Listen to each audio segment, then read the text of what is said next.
Bismillahirrahmanirrahim. Assalamualaikum warahmatullahi wabarakatuh. Alhamdulillahirabbil alamin. Assalatu wassalamu ala asyrafil anbiya wal mursalin wa ala alihi washabbihi ajma'in. Tuan pengerusi tetap yang berhormat Datuk Seri Presiden, yang berbahagia Timbalan Masjidul Am, rakan-rakan pimpinan perwakilan yang dihormati sekalian. Saya mengucapkan terima kasih di atas perwakilan yang berucap, khususnya saya perhatikan dari Dewan Pemuda, Dewan Muslimat dan juga perwakilan yang lain yang banyak menyentuh tentang kepimpinan ulama, tentang hala tuju kita dalam memposisikan PAS di persada politik tanah air. Dan mungkin saya bermula dengan portfolio yang diamanahkan ke atas bahu saya sebagai Ketua Whip dalam Parlimen, yang memastikan bahawa agenda kita untuk terus memberikan penerangan kepada sasaran kita dalam Parlimen dapat dilaksanakan dengan cemerlang. Datuk Seri Presiden telah menyatakan dengan tegas bahawa pelaksanaan syariat Islam akan dilaksanakan mengikut lunas-lunas demokrasi. Maka ini membunuh segala hujah bahawa kita takut kononnya bila berhadapan dengan rakan-rakan dalam Pakatan Rakyat dan musuh melalui UMNO khususnya cuba untuk melahirkan satu pandangan umum yang mengatakan bahawa kita tidak mampu untuk menonjolkan perjuangan Islam yang kita bawa. Saya rasa dalam Parlimen, apabila Datuk Seri Presiden yang mengetuai pasukan kami dan ahli Parlimen kita bangun untuk membahaskan sama ada ucapan titah diraja dalam kita membahaskan belanjawan negara, kita tidak pernah lengah dan kita tidak pernah lupa akan tanggungjawab kita. Parlimen memberikan kita suatu ruang lingkup yang luas untuk kita memberitahu kepada mereka tentang apa yang kita sasarkan apabila kita mahu melaksanakan cita-cita kita, khususnya bila kita sampai ke Putrajaya. Dokumen negara berkebajikan yang kita tampilkan dipegang oleh ahli-ahli Parlimen, bukan sekadar kita, tetapi di kalangan UMNO Barisan Nasional, di samping buku jingga yang menjadi perbahasan yang menunjukkan bahawa apa yang kita bawa memang membawa satu erti yang besar sumbangan kita kepada negara ini. Oleh itu tidak timbul masalah kita tidak berupaya untuk memberikan penjelasan tentang Islam. Oleh itu saya melihat termasuk rakan-rakan kita di kalangan DAP yang dikatakan bahawa UMNO dan Barisan Nasional cuba untuk mempamerkan bahawa kita takut dengan mereka. Saya suka untuk memberikan penjelasan bahawa kita menyatakan tentang dasar kita depan DAP, di belakang mereka. Kita terus terang, PAS bukan parti yang berpura-pura. Dan kita tak pernah undur walau sepatah pun, walau sejengkal pun daripada perjuangan kita. Kerana saya percaya semalam diulangi oleh Datuk Seri Presiden dalam ucapan dasar, dalam kita mengaplikasikan dan kita menonjolkan apa yang dikatakan tahaluf siasi itu, PAS tidak pernah rugi walau sebesar zarah pun. Peluang yang kita gunakan dalam Parlimen, termasuklah kalau tuan-tuan lihat rakan-rakan dalam DAP yang dulunya dianggap sebagai anti-Islam, ini yang mereka cuba pamerkan. Terdapat ahli-ahli Parlimen muda DAP yang datang berjumpa dengan kita, datang berjumpa dengan tok guru kita untuk mereka bertanyakan tentang maksud ayat Quran, maksud hadis-hadis Nabi sallallahu alaihi wasallam. Dan ada di kalangan mereka yang dalam hujah mereka membaca ayat-ayat Quran. Dan ini tidak pernah berlaku kepada ahli parlimen, Barisan Nasional, MCA, Gerakan dan parti-parti di Sabah Sarawak semasa mereka berkawan dengan UMNO Barisan Nasional. Ini keluasan dakwah yang dapat kita tampilkan dengan wajah besar kita, dengan jiwa besar kita apabila kita memberikan peluang kepada mereka. Hari ini kita dengar Saudara Dapat Karen bercakap bagi pihak di HPP. Cuba bayangkan kalau hidup lagi Profesor Zulkifli Muhammad bersama kita pada hari ini. Alangkah gembiranya dia. Kerana dia itulah, awal 60-an dululah beliau telah bercakap tentang gagasan itu. Dan hari ini alhamdulillah menjadi satu kenyataan, ada orang bukan Islam yang mempertahankan Islam di atas pesada politik tanah air kita. Sebab itu pada saya, kita kena beri peluang pada mereka, orang bukan Islam, kepada DAP untuk faham tentang Islam.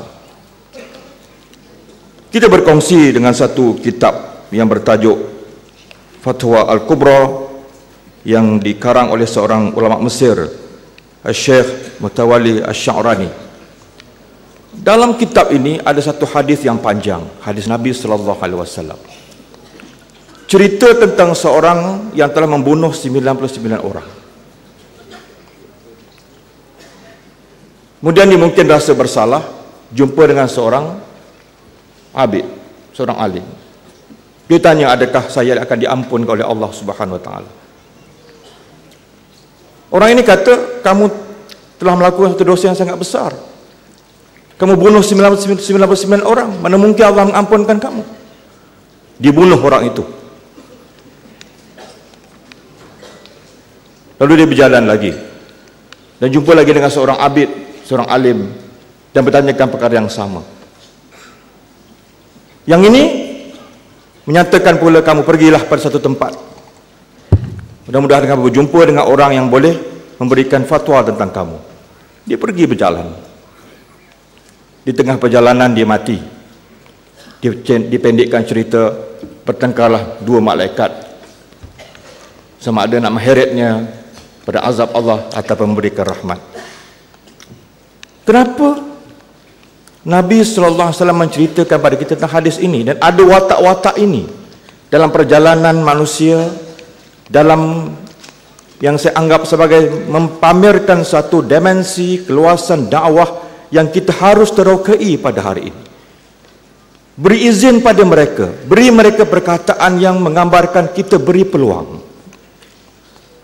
Jangan sempitkan ruang Islam itu untuk mereka tahu dan belajar dengan kita. Mungkin pada hari pertama mereka menyakitkan hati kita. Sebagai Nabi SAW dibaling dengan batu di Taif.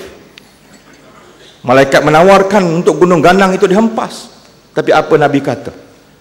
Allahumma hdina qawmina fa innahum la ya'lamu.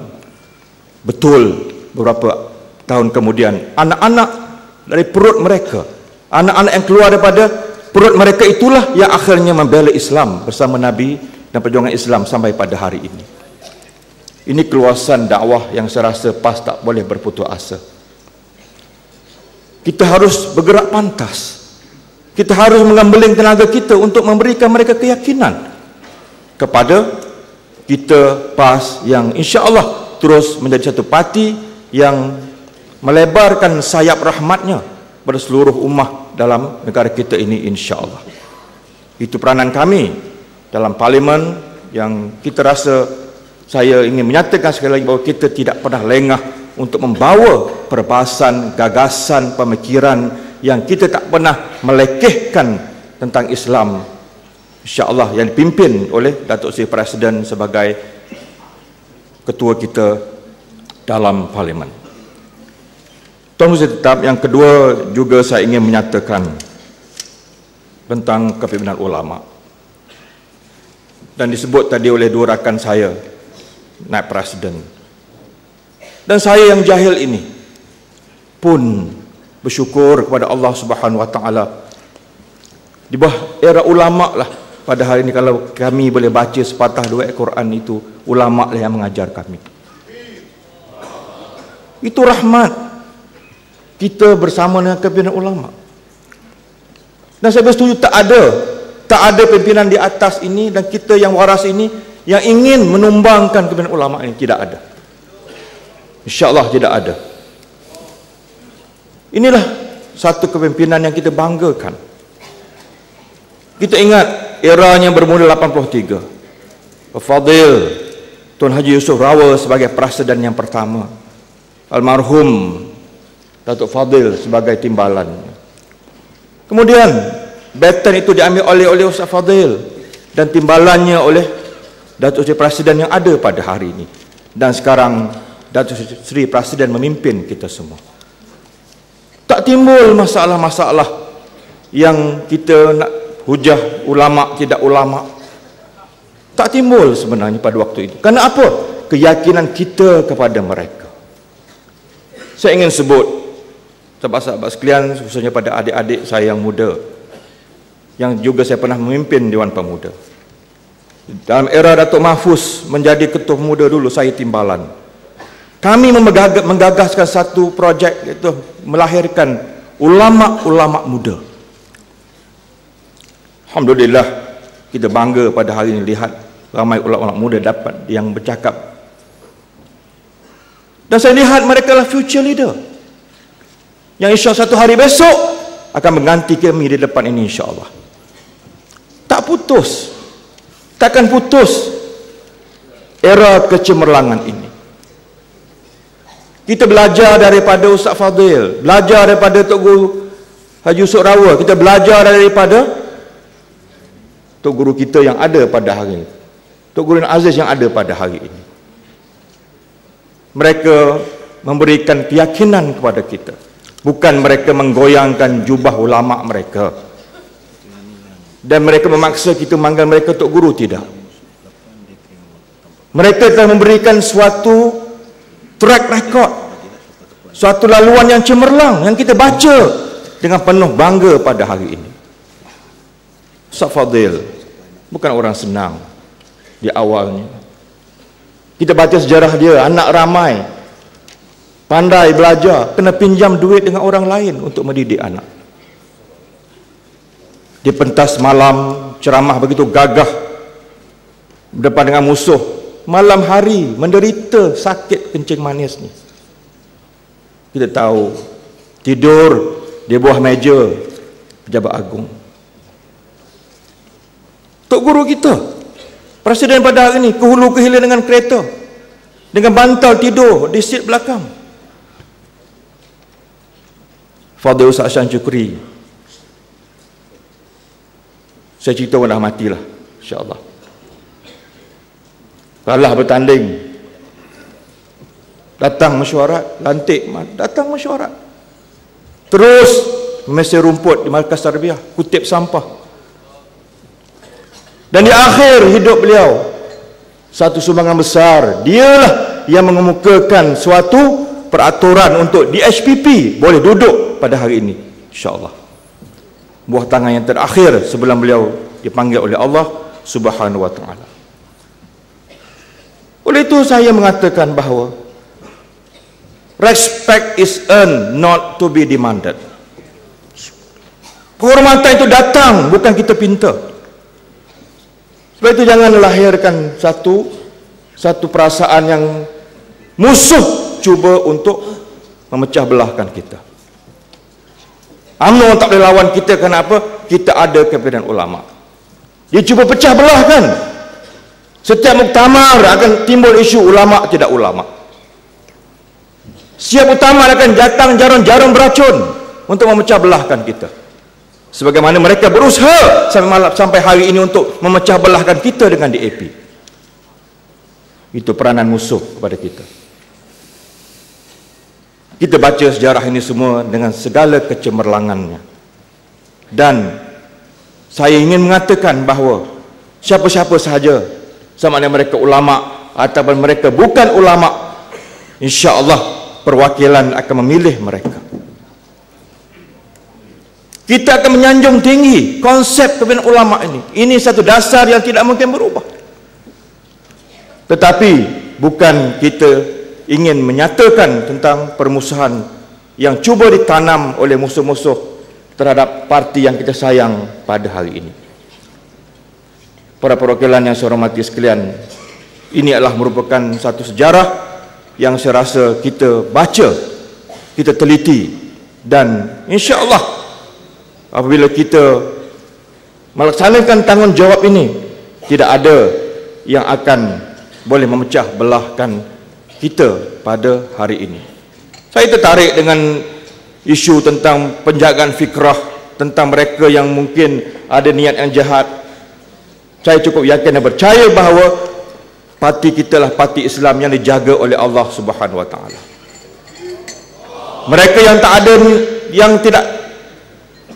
yang tidak berniat baik, tak akan kekal di atas ini ataupun di bawah sana. Tahun lepas ada yang ada di atas ini, tahun ini tidak ada. Kemana mereka? Jangan main-main dengan parti Islam. Jangan main-main dengan niat kita dengan Allah Subhanahu Wa Taala. Allah tahu dalam hati kita. Apa yang penting adalah kita menjaga parti kita. Kalau ada perbezaan pandangan, itu perbezaan pandangan yang boleh kita munakasyahkan. Saya cukup bangga bila Datuk Seri Presiden mengamanahkan saya memimpin suatu penulisan, melahirkan dokumen negara berkebajikan. Di dalamnya ada pelbagai golongan, termasuk ulama muda yang profesional yang duduk dalam itu. Ini sinergi ulama-ulama muda yang bakatnya bagus, ilmunya tinggi, boleh melahirkan pemikiran-pemikiran, boleh melahirkan pemikiran dalam bidang sosial, ekonomi, dasar perumahan negara. Kita gembelengkan bersama atas nama ulama dan bukan ulama. Alangkah indahnya kalau sinergi ini kita teruskan, dan bukannya kita mencari satu perbezaan yang akan mengukuhkan PAS dan terus kukuh pada masa yang akan datang, insya-Allah. Akhir sekali, Datuk Muhsi tetap yang menyentuh tentang saya balik ke Johor. Insya-Allah saya hanya mahu menjadi ahli parti yang patuh. Di mana pimpinan mengarahkan saya pergi, insya-Allah saya akan pergi. Saya pernah kalah di Johor tahun 1999. Saya pernah rasa kalah macam mana. Sekarang diberikan peluang 2 penggal di Kelantan, alhamdulillah. Tempat saya banyak belajar, terus belajar. Dan terima kasih pada orang Kelantan. Terima kasih pada Tok Guru Ni Aziz. Terima kasih pada PAS Kubang Krian memberikan saya tempat untuk saya bergantung kasih sayang. InsyaAllah. Cuma nak pantun sikit. Tuai padi antara nampak, esok jangan lalu layu-layuan. Intai saya antara nampak, besok jangan rindu-rinduan. Dan saya akan balik ke Johor, dan saya menyatakan tujuan ialah untuk saya membantu kawan-kawan di Johor. Saya akan bekerja insya-Allah di bawah Datuk Dr. Mahfuz Muhammad, PJ Johor, yang memberikan peluang pada saya untuk sama-sama balik ke Johor, insya-Allah. Dan tuan-tuan kena ingat, kalau kita tidak pergi ke Putrajaya, kalau Johor tak boleh beri sumbangan, kita tak boleh sampai Putrajaya. InsyaAllah dengan perkembangan yang ada di Johor pada hari ini, saya yakin dan percaya bahawa kita boleh menyumbang kursi daripada Johor untuk kita sampai ke Putrajaya, insya-Allah. Doakan saya doakan tuan-tuan semua, mudah-mudahan kita diberikan rahmat oleh Allah Subhanahu Wa Taala. Wabillahi taufik wa hidayah. Assalamualaikum warahmatullahi wabarakatuh.